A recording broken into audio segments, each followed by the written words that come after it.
సింగరేణి సీఎండీగా బాధ్యతలు చేపట్టిన బలరాం నాయక్ తొలిసారి పెద్దపల్లి జిల్లా రామగుండం రీజియన్లో పర్యటించారు. గత రాత్రి గోదావరి ఖనికి చేరుకున్న బలరాం అర్ధరాత్రి CHP cold loading and unloading ఉపరితల గనుల్లో కార్మికులను కలుసుకున్నారు. మొదటి షిఫ్టులో కార్మికులతో కలిసి ఆయన అల్పాహార విందులో పాల్గొన్నారు. జీడీకే2 ఇంక్లైన్ గనిని సందర్శించి పని స్థలాల్లో కార్మికుల సమస్యలను ఆయన అడిగి తెలుసుకున్నారు. కార్మిక కుటుంబాలకు మంచినీటి సరఫరాతో పాటు గోదావరి ఖని సింగరేణి ఆసుపత్రిని సూపర్ స్పెషాలిటీ ఆసుపత్రిగా మారుస్తామని ఆయన హామీ ఇచ్చారు.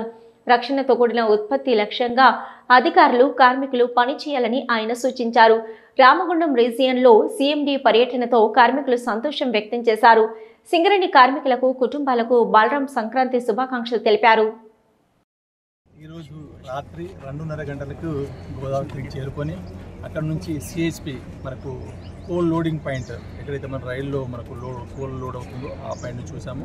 అక్కడ నుంచి OC3లో వెళ్ళేసి అక్కడ మనము ఎట్లయితే ఓబీ కంపెనీ అక్కడంతా కంపెనీ ఆపరేషన్స్ ఉన్నాయి, కంపెనీ వాళ్ళే ఓబీ తీస్తారు.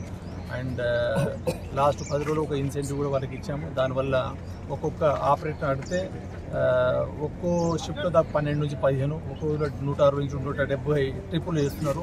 వాళ్ళందరూ వాళ్ళతో ఇంటరాక్ట్ కావడం జరిగింది, వాళ్ళతో మాట్లాడడం జరిగింది. వాళ్ళు కూడా హ్యాపీగా ఫీల్ అయ్యారు. ఒక సీఎండీ లెవెల్లో రాత్రిపూట విజిట్ చేయడం, కార్మికులకు కలవడము. దాని మనం ఈరోజు మనం జీడీకే2 ఇంక్లైన్ అండర్ గ్రౌండ్ మైన్ని విజిట్ చేయడం జరిగింది. అక్కడ కూడా మనకు కోల్ కట్టర్స్ కానీ మనకు ఆల్ ద డిసిప్లిన్ వాళ్ళతో మాట్లాడడం జరిగింది. దీనివల్ల అలాగే మనం ఈరోజు ఇక్కడ ఉన్నాము, అందరితో ఇంటరాక్ట్ అవ్వడం జరిగింది. ఇక్కడ ఉన్న సమస్యలు మెయిన్ కొంచెం కార్మికులకి వాటర్ నీటి సరఫరాలో కొంచెం ప్రాబ్లం ఉంది. దానికోసం ఒక ర్యాపిడ్ గ్రావిటీ ఫీల్డ్ అని ఈ నెలాఖరులోగా ఇనాగ్రేట్ చేసుకుంటాము.